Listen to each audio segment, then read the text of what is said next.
అధ్యాయం 21వ వచనం నుండి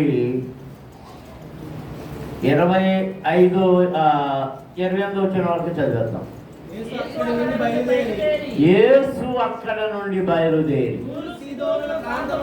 తూరు సీదోనుల ప్రాంతములకు వెళ్ళగా ఇదిగో ఆ ప్రాంతముల నుండి కనాను స్త్రీ ఒకటి వచ్చి, ప్రభువా, దావీదు కుమారుడా, నన్ను కరుణింపు, నా కుమార్తె దయ్యము పట్టి బహు బాధపడుచున్నదని కేకలు వేశాను. అందుకైన ఆమెతో ఒక్క మాట అయినను చెప్పలేదు. అప్పుడు ఆయన శిష్యులు వచ్చి, ఈమె మన వెంబడి వచ్చి కేకలు వేయుచున్నది కనుక ఈమెను పంపివేయమని ఆయనను వేడుకొనగా, ఆయన ఇశ్రాయేలు ఇంటి వారై నశించిన గొర్రెల యొద్దకే గాని మరి ఎవరి యొద్దకును నేను పంపబడలేదనెను. అయినను ఆమె వచ్చి ఆయనకు మ్రొక్కి, ప్రభువా, నాకు సహాయము చేయమని అడిగాను. అందుకైన పిల్లల రొట్టె తీసుకొని ఒక్క పిల్లలకు వేడుకు యుక్తము కాదని చెప్పగా, ఆమె నిజమే ప్రభువా, ఒక్క పిల్లలు కూడా తమ యజమానుల బల్ల మీద నుండి పడు మొక్కలు తినును కదా అని చెప్పాను. అందుకు యేసు, అమ్మా, నీ విశ్వాసము గొప్పది, నీవు కోరినట్టే నీకు అవునుగాక అని ఆమెతో చెప్పాను. ఆ గడియలోనే ఆమె కుమార్తె స్వస్థత నొందెను. దేవునికి స్తోత్రం. హల్లెలూయా. పరమ తండ్రి, పరిశుద్ధ ప్రభువా, జీవాధిపతి, మీకు స్తోత్రములయ్యా. ఎంతవరకు పాడామో, స్తుతించామో, మహిమపరిచామో, ఘనపరిచామో. మీరు వాక్యపు ఆహారము కొరకై ఆశతో ఆసక్తితో మేము నిలిచి ఉన్నాము నాయన. మీ వాక్యాహారమును విరచి మేము భుజించుట కొరకై నా చేతికి ఇవ్వండి, నీ బిడ్డలకు నేను పంచి పెడతాను ప్రభువా. నా నోటిని మీరు స్వాధీనపరచుకోనండి. నా జ్ఞానము, నా ఆలోచన మరుగుపరచి మీ ఆలోచనతో నింపి, మీ ఆజ్ఞతో నింపి, మీ ఆత్మతో నింపి, నాలో నుండి మీ స్వరాన్ని మీ ప్రజలకు వినిపించి వినికిడిలో ప్రతి ఒక్కరిని ఆశీర్వదించమని యేసు నామమున అడుగుతున్నాము తండ్రి, ఆమేన్. దేవునికి స్తోత్రం. అందరము స్తోత్రాలు చెల్లించుదాం. హల్లెలూయా, హల్లెలూయా. మీరు అనేక సార్లు అనేక మంది నేను తప్పు చెప్పాను మేము గురించి, ఈ కనాను స్త్రీ గురించి ఈ అమ్మగారు ఎక్కువ చెప్పుకుంటుంది. ఇంకా మీరు వెళ్ళిన ఎంటన్నా అయ్యగారు అందరూ మీకు బాగు చేసి ఉంటారు. మీరు చాలా చక్కగా వినుంటారు, సంతోషించుంటారు, బలపడి ఉంటారు. కానీ ఈ సమయంలో నేను ఒక మాట జ్ఞాపకం చేయాలని తలుస్తూ ఉన్నాను. కొన్ని విషయాలు, నాకు అర్థమైన విషయాలు మీతో పంచుకోవాలని తలుస్తూ ఉన్నాను. ప్రభు తన సువార్త యాత్రలో తాను వచ్చిన పనిని చేస్తూ ఉన్న సమయంలో ఆయన తన శిష్యులతో మాట్లాడి మాట్లాడి మాట్లాడి అనేక విషయములు చెప్పి అక్కడి నుండి బయలుదేరి తూరు సీదోనుల ప్రాంతములకు వెళ్ళగా ఇదిగో ఆ ప్రాంతముల నుండి కనాను స్త్రీ ఒకతే వచ్చెను. దేవునికి స్తోత్రం. అందరం స్తోత్రాలు చెల్లించుదాం. హల్లెలూయా, హల్లెలూయా, హల్లెలూయా. తన పని నిమిత్తం, తన పని నిమిత్తం, ఎవరి పని నిమిత్తము? ఎవరి పని నిమిత్తము? ఎవరి పని నిమిత్తము? ఏంటి? కుర్చీయా? ఎవరు?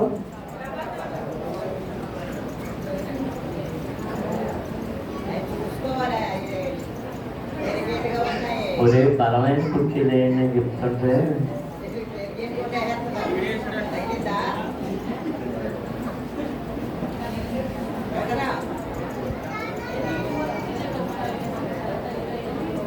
జనాన్ని తీసుకెళ్ళాల్సింది ఆడే.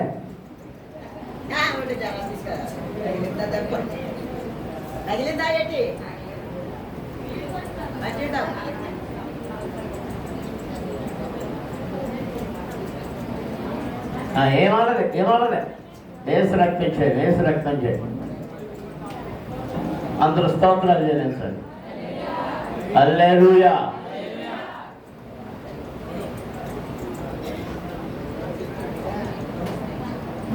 నాకు అందరూ ఇది జరగండి. కాస్త గట్టి కూర్చోలేండి ఆయన. పొంగిపోయే కుర్చీలు, ఇరిగిపోయే కుర్చీలు ఎందుకు చేస్తున్నారా? నేను చెప్తున్నాను కూడా, అవన్నీ మూలం పెట్టుకుంటున్నారు. అది కూడా గట్టిగా ఉండదు కుర్చీ. అన్నీ తాటగా పలచగా బలం లేని కుర్చీలు.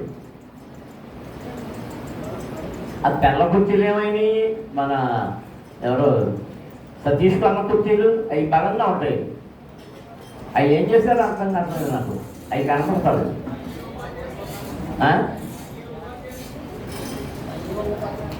అయ్యి ఏమైంది? ఎందుకు పెట్టారు? అసలు గుళ్ళనే కాదు.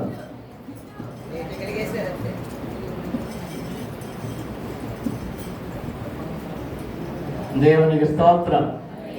అందరూ స్తోత్రాలు చేయాలి. యేసయ్య పని ఏమిటి? నా ప్రశ్న.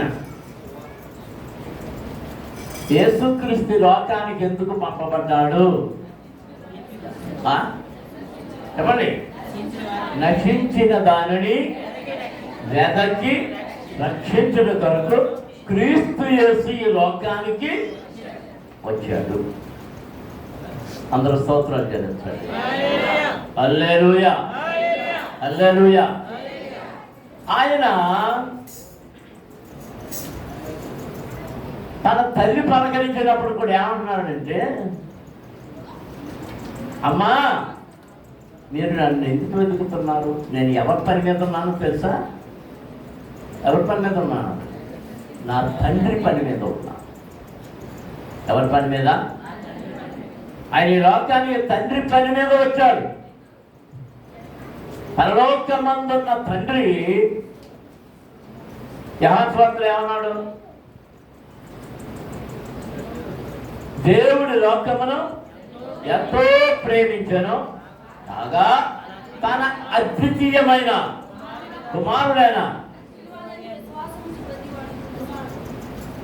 ఆయన యందు ఎవరైతే విశ్వాసం ఉంచుతారో వారికి ఎంతో నిత్య జీవము. నిత్య జీవం. దేవునికి స్తోత్రం. ఆ నిత్య జీవం ఇవ్వడానికి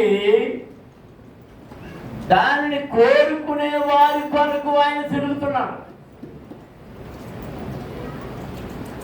ఆయన బోధించడం ప్రారంభించినప్పుడు ఆయన చేస్తున్న ప్రసంగం ఏంటంటే, పరలోక రాజ్యము సమీపించి ఉన్నది, మారు మనసు పొందుడి. అందరూ దేవునికి స్తోత్రం. హల్లెలూయా. ఈ ప్రసంగం ముందు ఎవరు చేశారు? యోహాను భక్తుడు చేశాడు. అదే ప్రసంగాన్ని యోహాను భక్తుల తర్వాత మరలా అదే మాట ఎవరు చెప్తున్నారు? ప్రభువా యేసుక్రీస్తు చెప్తున్నాడు. ఏమి సమీపించిందట? ఏం సమీపించింది? పరలోక రాజ్యం. ఏం సమీపించింది? పరలోక రాజ్యం. దేవునికి స్తోత్రం. అందరూ స్తోత్రం చెల్లించుదాం గట్టిగా. హల్లెలూయా. ఆ భాగంలోనే ఆయన తిరుగుతుండగా దురాత్మలను పారద్రోలాడు, దయ్యములను వెళ్ళగొట్టాడు, రోగులను బాగు చేశాడు, అద్భుతాలు జరిగించాడు, ఆశ్చర్య కార్యములను క్రియలను ఆయన జరిగించి ప్రజలను ఆకర్షించి రండి రండి ప్రయాసపడి భారము మోసుకొనుచున్న వారలారా నా యొద్దకు రండి, నేను మీకు విశ్రాంతిని కలుగజేస్తును, విశ్రాంతితో కూడా మన దేవుని రాజ్యములో ప్రవేశించుడి అని ఆయన ప్రకటన చేస్తూ ఉన్నాడు. దేవునికి స్తోత్రం. అందరూ స్తోత్రం చేస్తారు గట్టిగా దేవుని స్తుతించండి. హల్లెలూయా, హల్లెలూయా, హల్లెలూయా. ఆ భాగంలోనే ఆయన ఏ ప్రాంతాన్ని విడిచిపెట్టలే, ఏ ప్రాంతాన్ని విడిచిపెట్టలే, ప్రతి ప్రాంతంలోనికి తిరిగారు. ఆఖరికి సమరయ ప్రాంతంలోకి కూడా వెళ్ళారు. సమరయ ప్రాంతం అంటే ఇశ్రాయేలు ప్రజలు అన్య ప్రజలను వివాహం చేసుకున్న వారికి పుట్టిన బిడ్డల యొక్క ప్రాంతం అని. అది నిషేధించబడిన ప్రాంతం. ఆ ప్రాంతానికి ఇశ్రాయేలులు ఎవరు వెళ్ళరు. కానీ పస్కా పండుగ దినములలో ఆ దారి గుండా వెళ్ళడం కొరకు ప్రయాణం చేస్తున్నప్పుడు ప్రభువు ఆ పస్కా పండుగకు వెళుతూ ఎవరితో మాట్లాడాడు? బావి దగ్గర సమరయ స్త్రీతో. ఆ స్త్రీతో మాట్లాడినప్పుడు ఎప్పుడైతే ఆమె ఆయనతో మాట్లాడిందో, ఆయన ఆమెతో మాట్లాడిందో, ఆమెలో ఏం కలిగింది? మార్పు. ఆమె తన పాపములను విడిచిపెట్టింది. తన గత జీవితం అంతా విడిచిపెట్టేసి ఏం మొదలు పెట్టిందంటే, నా పాపములను, నా అంతరంగమును నాకు తెలియ చెప్పిన వారిని మీకు చూపిస్తాను, రండి. దేవునికి స్తోత్రం. అందరము స్తోత్రం చేస్తాం గట్టిగా దేవుని స్తుతిస్తాం. హల్లెలూయా, హల్లెలూయా. ఇప్పుడైనా గలిలయ ప్రాంతం తిరుగుతున్నాడు, కపెర్నహూములో ఉండి ఆ చుట్టుప్రక్కల తిరుగుతున్నాడు, యెరూషలేములో తిరుగుతున్నాడు, బెత్లెహేములో తిరుగుతున్నాడు, అన్ని చోట్ల తిరుగుతా ఇప్పుడు ఎక్కడికి వచ్చాడట? తూరు సీదోను ప్రాంతములు. ఏ ప్రాంతాలు? తూరు సీదోను ప్రాంతములకు వచ్చాడు. ఆయన అక్కడికి వచ్చి బోధ మొదలు పెట్టేటప్పటికి ఇదిగో ఆ ప్రాంతముల నుండి కనాను స్త్రీ ఒకటి వచ్చి, ప్రభువా, దావీదు కుమారుడా, నన్ను కరుణింపుము, నా కుమార్తె దయ్యము పట్టి బహు బాధపడుతున్నదని కేకలు వేసెను. అందుకాయన ఆమెతో ఒక్క మాట అయినను చెప్పలేదు. దేవునికి స్తోత్రం. ఆమె కేకలు వేస్తుందట. ఏమని కేకలు వేస్తుంది? దావీదు కుమారుడా, నన్ను కరుణించు, నన్ను కరుణించు, నన్ను కరుణించు. ఎందుకనుకో నా కుమార్తె దయ్యం పట్టుకుంది. మాత్రం ఉంది. మరి ఏ దయ్యం పట్టుకుందో? కుమార్తెలకు దయ్యాలు పట్టుకుంటాయి. ఇప్పుడు అందరు కుమార్తెలకు కుమారులకు పట్టుకున్న దయ్యం ఏంటి చెప్పండి? అదే మా వాడు బైబిల్ కూడా అందులో చదువుతున్నాడు. ఇప్పుడు అంత దెయ్యం పట్టేసింది.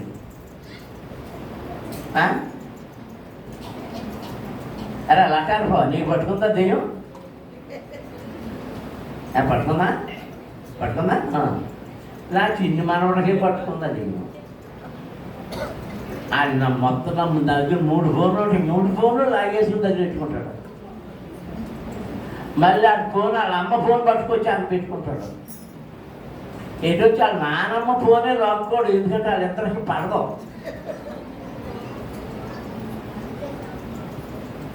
దెయ్యం బలహీనపరచు దెయ్యం. తన స్వాధీనములో ఏది ఉంచుకుంటుందో మనలను అదొక దెయ్యం. దేవునికి స్తోత్రం. సినిమా ఒక దెయ్యం, టీవీ ఒక దెయ్యం, సీరియల్స్ ప్రిస్కలా ఏం సీరియల్స్ లేవా? ఎవరికే సీరియల్ జన్మ? ఎవరిదే సీరియల్ జన్మ? బోల్డ్ అండ్ సీరియల్స్ ఎన్ని ఛానల్స్ ఉన్నాయి? వాటిలో అరగంటకు సీరియల్ ఉంటుంది. అవన్నీ లెక్కెత్తే ఒక 100-120 ఉంటాయేమో సీరియల్స్. ఇన్ని దెయ్యాలు సినిమాలు, అన్ని దెయ్యాలు. శాన ఈ టీవీలో ఏముంది? శాన. ఆ శాన వదులుతారు. ఈ కనాను స్త్రీ తన బిడ్డను తీసుకుని వచ్చి అడుగుతుంది, అయ్యా నన్ను కరుణించు, నా కుమార్తె దయ్యము పట్టి బహు బాధపడుతున్నది. ఏం చేస్తుందట? దయ్యం పట్టి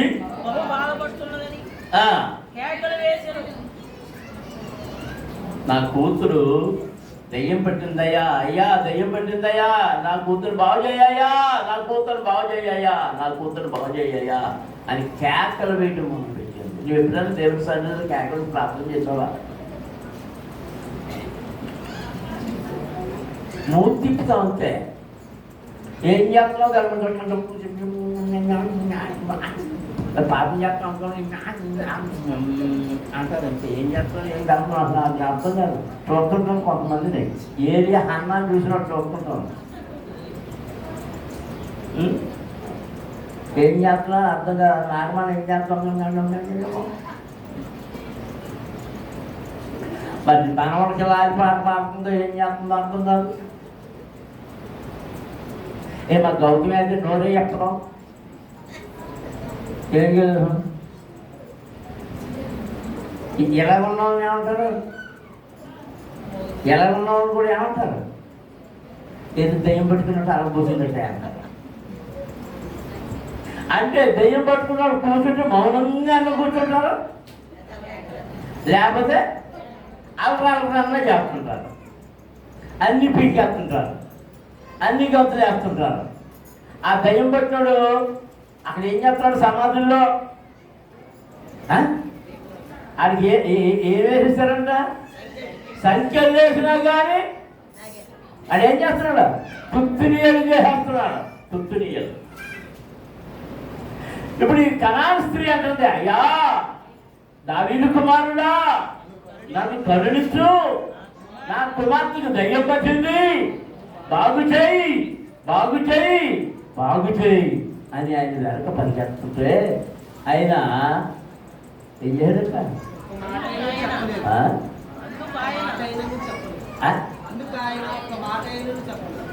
అందుకు ఆయన సరిగ్గా అది గంభీరంగా మాట్లాడాలి మీరు. అందుకు ఆమెతో ఒక్క మాట అయినను పలుకలేదు, తెలపలేదు. దేవునికి స్తోత్రం. అంటే జవాబు రాలే కాదండి. కాదండి కొన్ని ఏం రాలేదు? జవాబు రాలే. జవాబు రాలే. ఎవరికి కేకలేస్తే ఈ మాట చాలా జాగ్రత్త గమనించండి. కనాను స్త్రీ కేకలు వేస్తుంటే జవాబు రాలే. అప్పుడు ఎవరు వచ్చి కేకలేదు మొదలెట్టారు? మళ్ళీ కేకలేలే, అది మెల్లగా చెప్తున్నారు. చూడండి అక్కడ. అప్పుడు ఆయన శిష్యులు వచ్చి కేకలు ఈమె మన వెంబడి వచ్చి కేకలు వేయుచున్నది కనుక ఈయనను పంపివేయమని ఆయనను వేడుకొనెను. దేవునికి స్తోత్రం. హల్లెలూయా. ఈ మాటలు చాలా జాగ్రత్తగా అర్థం చేసుకుంటా వినాలి మీరు. ఆయన వెళ్ళింది ఏ ప్రాంతానికి చెప్పండి? తూరు సీదోనుల ప్రాంతానికి. ఆయన దగ్గరకు వచ్చి కేకలు వేసే స్త్రీ ఎక్కడదే? ఆ ప్రాంతంలోని మనిషే, ఆ ప్రాంతపు వాసి. అక్కడికే వెళ్ళాడు ఆయన. వాళ్ళని విడిపించడానికి వెళ్ళాడు. వాళ్ళని విడిపించడానికి వెళ్ళిన ఆయన కేకలేస్తుంటే కనీసం చూడలేదు, ఒక మాట పలకలేదు. ఇప్పుడు కూడా వచ్చిన శిష్యులు ఆమె తరపున విజ్ఞాపన మొదలుపెట్టారు. నీ ప్రార్థన దేవుడు అంగీకరించకుండా, నీ ప్రార్థనకు ఆయన చెవివక్కకుండా ఉన్నప్పుడు నీ తరపున మరలా దేవుని సేవకులు, సంఘములోని వారు ప్రార్థించడం మొదలు పెడితే కనీసం వారికైనా ఆయన జవాబు చెప్తాడు. అందరూ దేవునికి స్తోత్రం చేయండి. హల్లెలూయా, హల్లెలూయా. ఇప్పుడు ఎవరితో మాట్లాడుతున్నాడు ఆయన? ఆమెతో మాట్లాడుతున్నాడు. ఇప్పుడు ఎవరితో మాట్లాడుతున్నాడు? ఆయన ఎవరితో మాట్లాడుతున్నాడు? ఈ మాటలు మరి ఎవరు అడిగారో వాళ్ళతో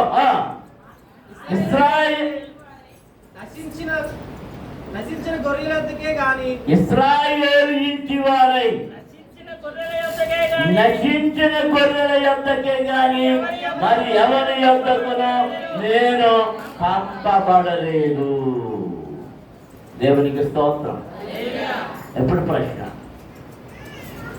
తూరు సీదోనుల ప్రాంతంలో కూడా ఎవరున్నారంటే ఇశ్రాయేలు వారయ్యుండి దేవునికి దూరస్తులై నశించిపోతున్నారు. ఆయన ఆజ్ఞలను తృణీకరించారు, ఆయన ఆజ్ఞలను మీరిపోయారు, ఆయనకు దూరముగా ఉన్నారు. వారి కొరకు ఆయన తూరు సీదోను ప్రాంతాలకు వచ్చాడు. దాని చేత ఆయన ఏమంటున్నాడంటే ఇశ్రాయేలు ఇంటి వారై నశించిన గొర్రెల యొద్దకే కానీ మరి ఎవరి యొద్దకును నేను పంపబడలేదు. దేవునికి స్తోత్రం. అందరూ స్తోత్రాలు చేస్తారు. గట్టిగా దేవుని స్తుతించండి. మరింత గట్టిగా దేవుని స్తుతించండి.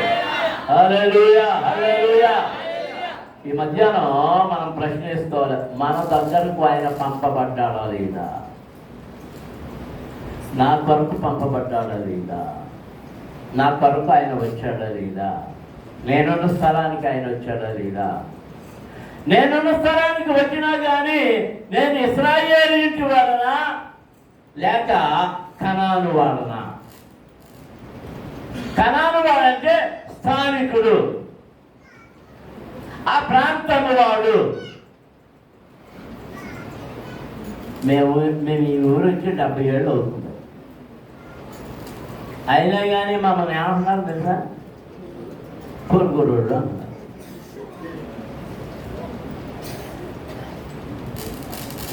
మా మనసులో నా పిల్లలు ఎక్కడ పుట్టారు? మా చెల్లెళ్ళే చాలా ఆ సగం ముగ్గురు తప్ప మిగిలిన వాళ్ళందరూ ఇక్కడే పుట్టారు.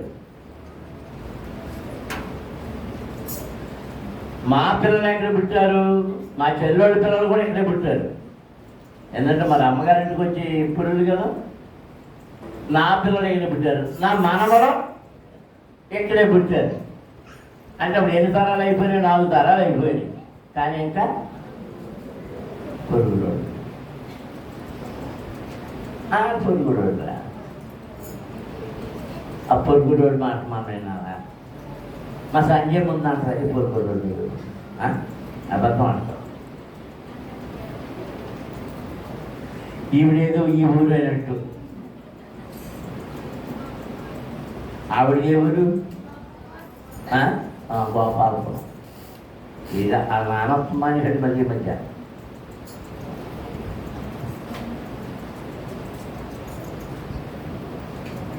ఎవరో ఎక్కడ భూమిలోంచి పుట్టుకొచ్చిన వాళ్ళం కాదు, భూమిలోంచి పుట్టుకొచ్చిన వాళ్ళమే, కానీ ఎక్కడ భూమిలో నుంచి పుట్టుకొచ్చిన వాళ్ళని కాదు.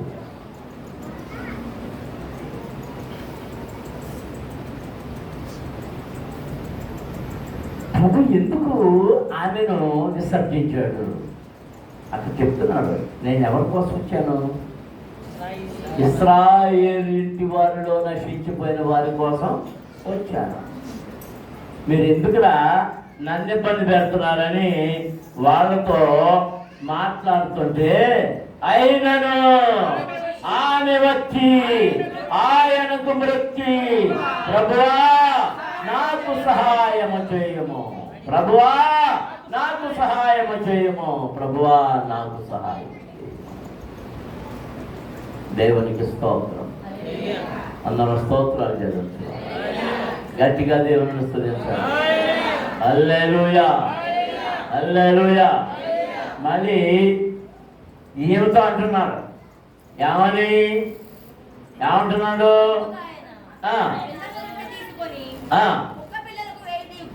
పిల్లల రొట్టె తీసుకొని కుక్క పిల్లలకు వేయుటకు యుక్తము కాదని చెప్పగా ఆమె, నిజమే ప్రభువా, కుక్క పిల్లలు కూడా తమ యజమానుల బల్ల మీద నుండి ఇప్పుడు ముక్కలు చేరును కదా.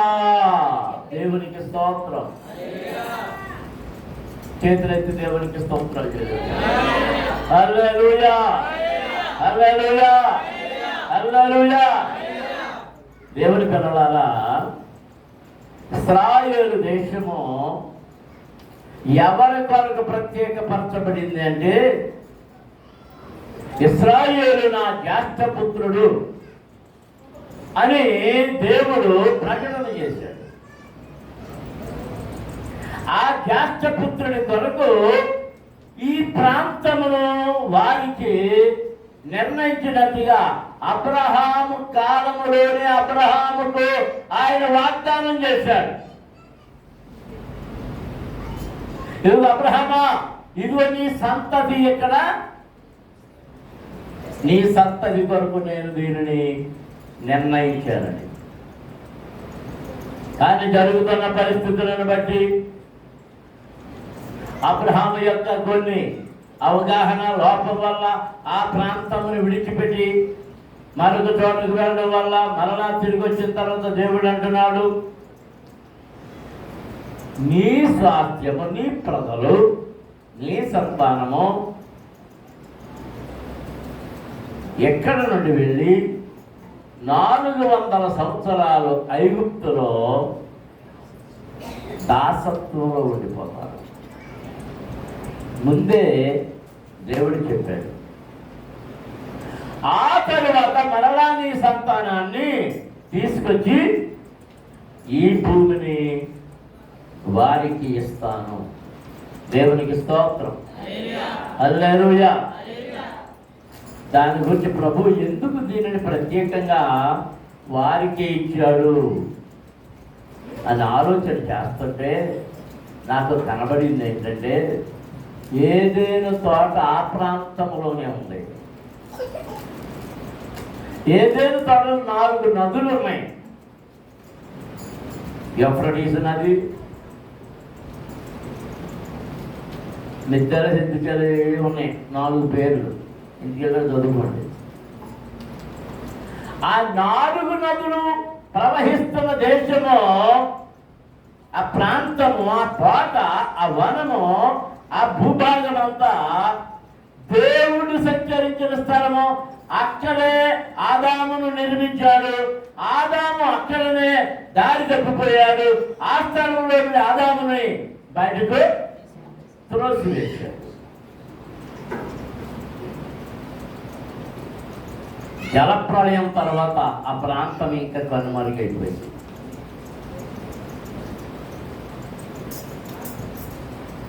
యూఫ్రటీస్ నది ఇప్పుడు ఉంది. ఆ నదులన్నీ ఇప్పటికీ ఉన్నాయి. ఎంత జలప్రళయం వచ్చినా కానీ మళ్ళీ జలప్రళయం తగ్గిపోయిన తర్వాత కూడా వాటిని దేవుడు ఉంచాడు. కొన్ని అయితే కనబడడం లేదు. మరి ఎందుకు ఇశ్రాయేలుకి ఇచ్చాడు అంటే ఇశ్రాయేలు నా జ్యేష్ఠపుత్రుడు అని అన్న దేవుడు ఇశ్రాయేలు ప్రజలకు ఆ భూమిని స్వాస్థ్యముగా ఇచ్చాడు. దేవునికి స్తోత్రం. హల్లెలూయా. అలాంటి ప్రదేశంలో అబ్రహాము యొక్క మనుమడైన యాకోబు వారి సంతానము ఐగుప్తు దేశానికి దాసత్వానికి వెళ్ళిపోయినప్పుడు కరువు నిమిత్తం, కరువు వచ్చిందని ఆహారం కొరకు వెళ్ళిపోయి అక్కడ ఉండిపోయారు. ఈ భూభాగాన్ని, ఈ ప్రాంతాన్ని దేవుని వ్యతిరేకులు ఆక్రమించుకున్నారు. దైవ వ్యతిరేకులు. ఆదికాండం 10వ అధ్యాయం. ఆదికాండం 10వ అధ్యాయంలోనికి వెళ్దాం మనం.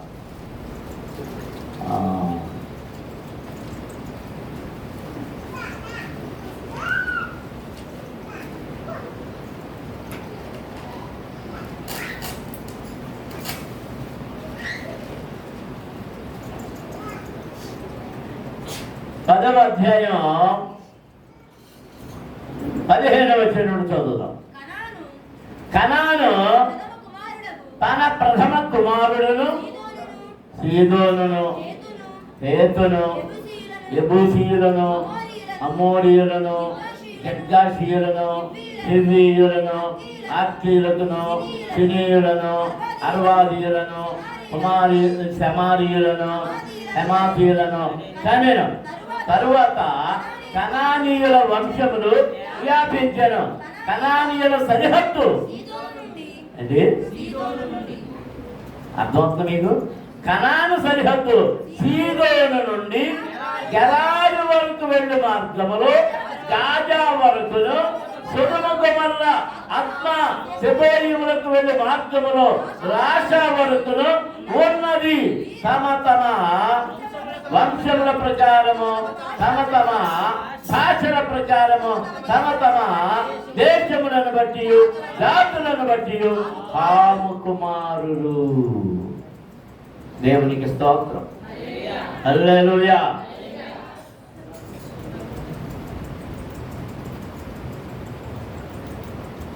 నిమ్రోదు అనేవాడు ఈ హాము మనవడు.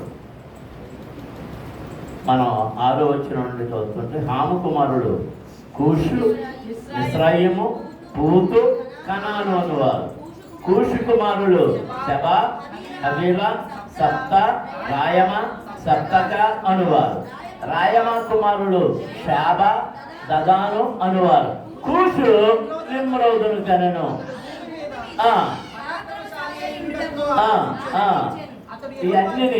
ఇవన్నీ హాము సంతానం యొక్క వివరాలు. ఈ 15వ వచనములో కనాను తన ప్రథమ కుమారుడకు సీదోనును, సీదోనీయులు, సీదోను సంతానం సీదోనీయులు, హేతును, హేతీయులు, యెబూసీయులు, అమోరీయులు, గిర్గాషీయులు, హివ్వీయులు, అర్కీయులు, ఫినీయులు, సినీయులు. సినీయులు అంటే ఎవరు తెలుసా? మీకు తెలుసు, చైనా వాళ్ళు, సేనాధీయులు. ఎవరెవరు? సినీయులు, అర్వాదీయులు, నెమారీయులు, హమాతీయులు. వీళ్ళందరూ ఎవరి పిల్లలంట? కనాను పిల్లలు. హాము మనవలు, మధు మనవలు, కనాను పిల్లలు. ఈ ఎన్ని జాతులు ఉన్నాయి? 11 జాతులు ఉన్నాయి. ఈ 11 జాతులు ఎక్కడ ఉండిపోయినాయి అంటే వీళ్ళు అక్కడికి వెళ్ళిపోయినప్పుడు ఇదంతా చక్కగా ఉంది కదా, నీళ్లు ప్రవహిస్తున్నాయి కదా, దేవుడికి ఆత్మవాడబడిన ప్రాంతం కదా అని ఏదో వచ్చేసారు, వాకం పెట్టేశారు. మరి దేవుడు వారిని ఏమన్నాడంటే, ఇశ్రాయేలు వస్తున్నప్పుడు మీ భూభాగంలో నివసిస్తున్న వారిని, కనానీయులు ఎవ్వరూ ఆ దేశంలో ఉండకుండా వారిని తరిమెయ్యాలి, మీరు ఆ దేశంలో ఉండాలి అన్నాడు. నేను మరోసారి దాని గురించి వివరంగా చెప్తాను. తరిమేయాలంటూ చాలా మటుకు తరిమేశారు, కొంతమంది మాత్రం వెళ్ళలేదు. కొంతమంది మాత్రం వెళ్ళనప్పుడు వాళ్ళు ఉండిపోయారన్నప్పుడు వాళ్ళకి ఇంతకుముందు ఒకసారి చెప్పినట్టాను, వాళ్ళకి అక్కడ పని నిర్ణయించాడు. ఏంటంటే దేవుని మందిరానికి కావలసినటువంటి కట్టెను నరకడం, ఆ పనులు చేయడం, ఆ పనులు వారు ఖచ్చితంగా అక్కడ చెయ్యాలి. ఎందుకు వెళ్ళగొట్టలేదు, మరి జాతితో వెళ్ళగొట్టలేదు, ఎందుకు వెళ్ళగొట్టలేదు, అందుకు వెళ్ళగొట్టలేదు. ఎందుకు వాటిని వెళ్ళగొట్టమన్నానంటే ఈ కనానీయులు విగ్రహారాధీకులు. ఎవరు? దేవునికి విరోధముగా లేచిన హాము సంతానము, నిమ్రోదు వారసులు, కూషి కుమారుడు, కూషీయులు. కూషీయులు అంటే నల్లని వారు. కూషి దేశంతో నల్లగా ఉంటారు.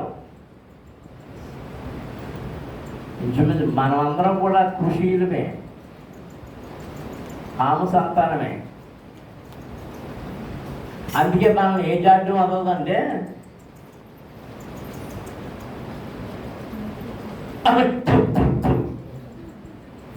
ఇది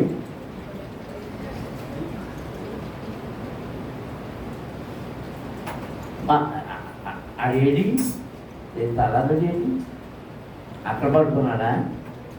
ఆయన గుళ్ళకి తీసుకొచ్చే ముందు ఆయన ఎంత శుభ్రంగా కడుగుద్దు. లేచలమ్మ పెట్టిన నలబొట్టు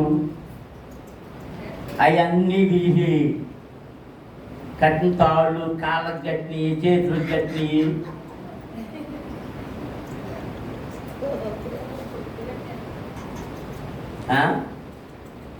అది కాదు. ఆడంటే ఎర్రగొన్నాడు, నల్లబొట్టు కనపడుతుంది. నల్లటోళ్ళు కూడా నల్లబొట్టు తెచ్చుకుంటారు. ఎందుకు అనుకుంటున్నారు? ఏం కనపడుతుందట?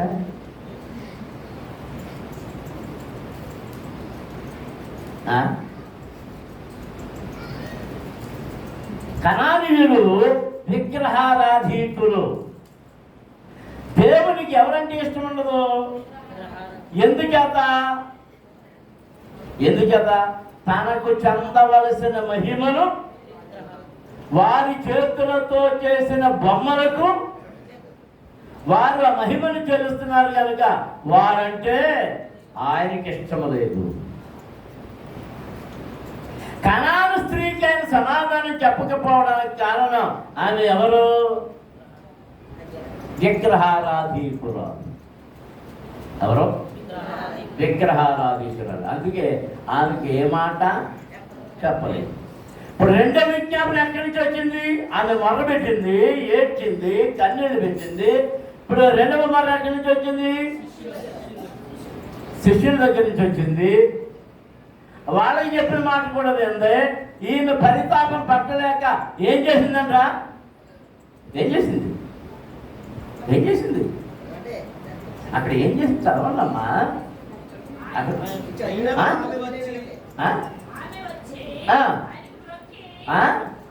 ఏం చేసింది అన్నదానికి సమాధానం అదే. ఏం చేసింది? మ్రొక్కి. మ్రొక్కడంటే కాళ్ళ మీద పడిపోయింది. ఆయన పాదాలు వదలడంలే, ఆయన మొక్కుతుంది. నువ్వే నా దిక్కయ్యా, నీవు తప్ప బాగు చేయగలిగిన వాడు ఎవరు లేరు. మా కనానీయుల దేవతలు మాకు స్వస్థత కలగజేయవు.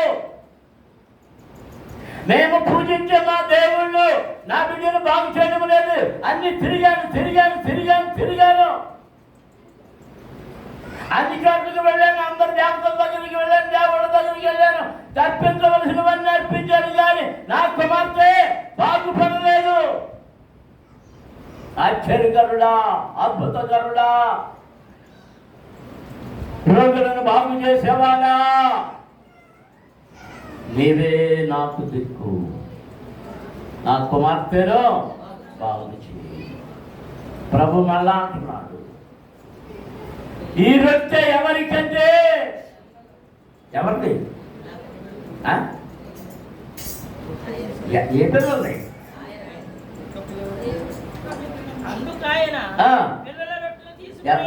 ఎవరు వచ్చేది? ఎవరి పిల్లలు? యజమానుడి పిల్లలు. ఇంట్లో ఉండే రొట్టె ఏ పిల్లలది? ఆ యజమానుని యొక్క పిల్లలది. ఆ పిల్లల రొట్టె తీసుకొని ఒక్క పిల్లని ఎందుకన్నాడో, చెప్పిన మాట వినదో, కక్కిన దాన్ని తిట్టది.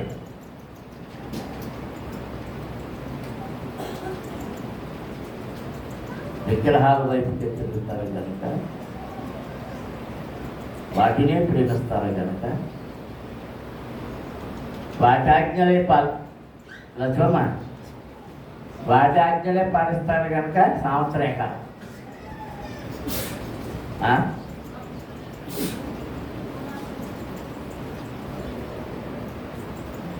ఏది మా ప్రశాంతి చెప్తుంది,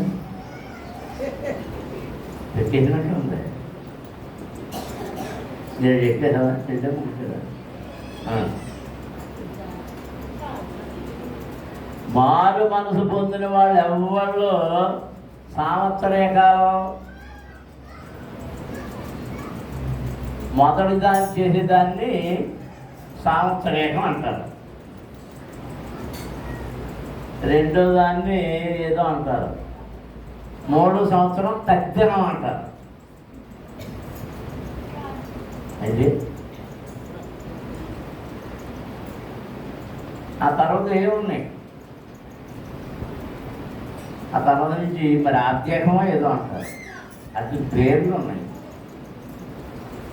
బైబిల్లో అలాంటి పేర్లు ఎక్కడన్నా ఉన్నాయా?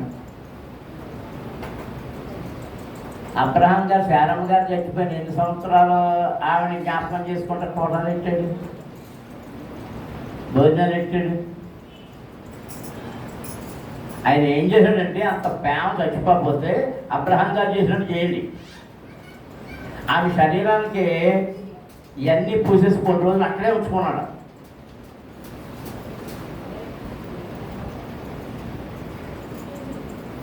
మోషే గారు చచ్చిపోయినప్పుడు కూడా అలాగే 40 రోజులు 30 రోజులు అలా ఒక్కొక్కరిని బట్టి ఒక్కొక్కరు అది ఏడుస్తూ కూర్చున్నారు. ఇక ఆ తర్వాత మళ్ళీ ఆ జోలికి వెళ్ళాలా?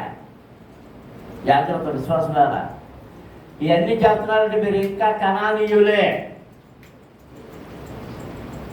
ఇవి చేసేవారు అందరూ ఎవరు? కనాను ప్రాంతంలో ఉన్నవారే. కనానులోనికి వచ్చిన తర్వాత దేవుడు ఇశ్రాయేలు ప్రజలతో చెప్పింది ఏంటంటే, ఐగుప్తు నుండి తెచ్చిరి కానీ ఎక్కడున్న కనాను వాసులు ఎన్ని జాతులు వాళ్ళు ఉన్నారు.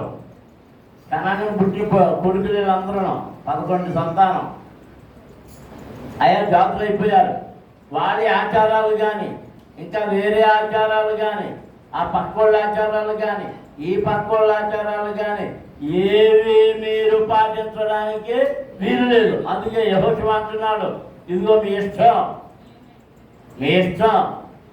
ఈ దేశంలోనికి వాగ్దానపు భూమిలోనికి వచ్చాం, మీరు ఏం చేస్తారో నాకు తెలియదు, కానీ నేనును నా ఇంటి వారు మాత్రము ఎవరిని సేవిస్తాం? యెహోవాను మాత్రమే సేవించదు, మరి ఇంకెవరిని సేవించాం? యెహోవాను మాత్రమే. దేవునికి స్తోత్రం. హల్లెలూయా, హల్లెలూయా, హల్లెలూయా. మన కష్టాల్లోనూ నష్టాల్లోనూ ఏ ఆచారము మనం తప్పించదు.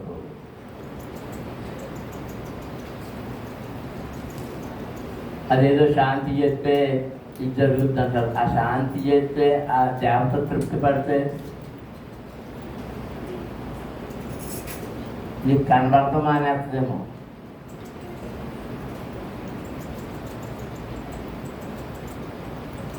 అంటే దేవతల్ని, ఆ దెయ్యాన్ని ఏం చేస్తున్నామంటే శాంతపరుస్తున్నాం. అది భోజనం పెడుతున్నావు, ఎంత ఎంత వండుకెళ్ళి పెడుతున్నావు.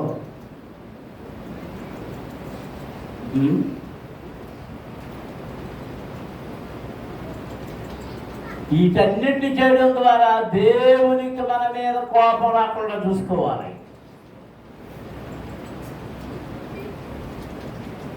మనల్ని కాపాడేది, మనల్ని ఆదరించేది, మనల్ని బాగుపరిచేది ఎవరు?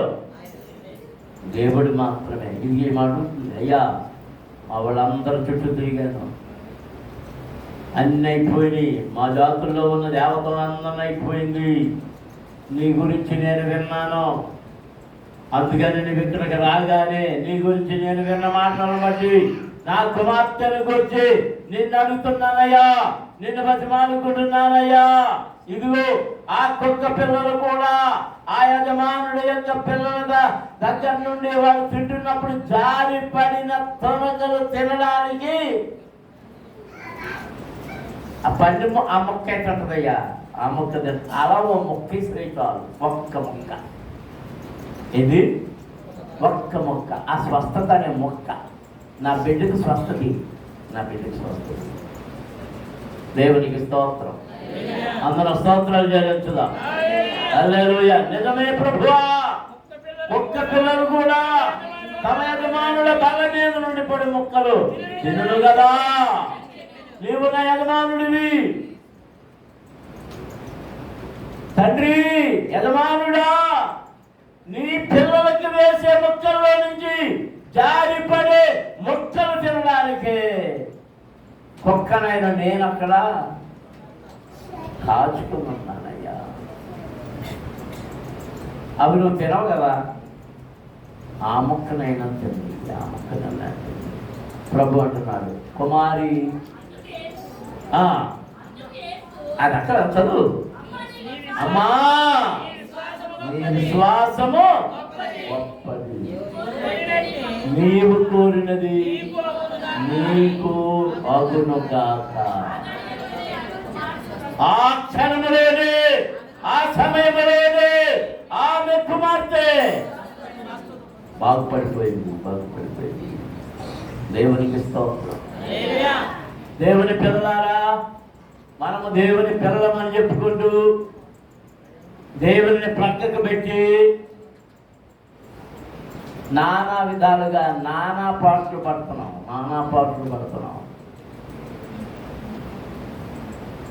ఆడపిల్లలు బుధారం పంపకూడదు అంటండి, ఏమైపోద్ది? బుధవారం మాకు ఏమైపోద్ది? లక్ష్మీవారం అయిపోద్దా? శనివారం అయిపోద్దా? దేవునికి స్తోత్రం. దేవుడు ఆవిడకి ఎప్పుడు విశ్రాంతి దినమని ఏ పని చేయొద్దు అన్నాడు. అమావాస్యకి పౌర్ణకి ఉపవాసాలు ఉండు అన్నాడు. అయ్యు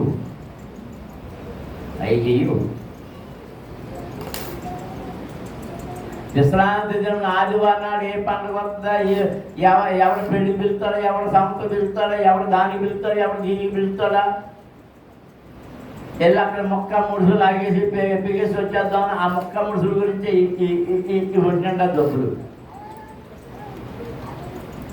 ఎందుకంటే ఆ తినే ఆటలు కూడా ఆ డబ్బులే. ఆర్థిక రకరకాల మందులు ఎక్కిచ్చేసి చేస్తున్నారు, ఆర్థిక పెరగడంలా.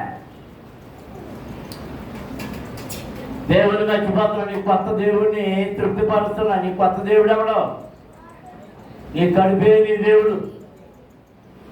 ఆయన తృప్తిపడలేదా? సరిపోయిందా ఇంకా లేదు, సరిపోయిందా ఇంకా లేదు, సరిపోయిందా లేదు, ఇంకొంచెం కాదు, ఖాళీ ఉందా, ఐస్ క్రీమ్ 4 గట్రా, ఈ గాలి కూడా పూర్తి చేస్తాను. పెళ్ళిళ్ళ గడికి వెళ్ళినా కదా ఈ పంక్తులు భలే ఉంటాయి. జాగ్రత్త. కనాను స్త్రీ తన తప్పిదాన్ని ఒప్పుకుంటుంది, అయ్యా నేను అయోగ్యురాలు, నా కుటుంబం అయోగ్యమైంది, అయోగ్యమైన మేము యోగ్యమైన దేశంలో ఉన్నాం, ఈ యోగ్యమైన దేశంలో యోగ్యులము, మమ్మల్ని విమోచించు వాళ్ళము, నీవు మా మధ్యకు వచ్చావు, ఈ విమోచన మాకు కూడా ఇవ్వు, మాకు కూడా ఇవ్వు. మోకరించండి, ప్రార్థన చేసి.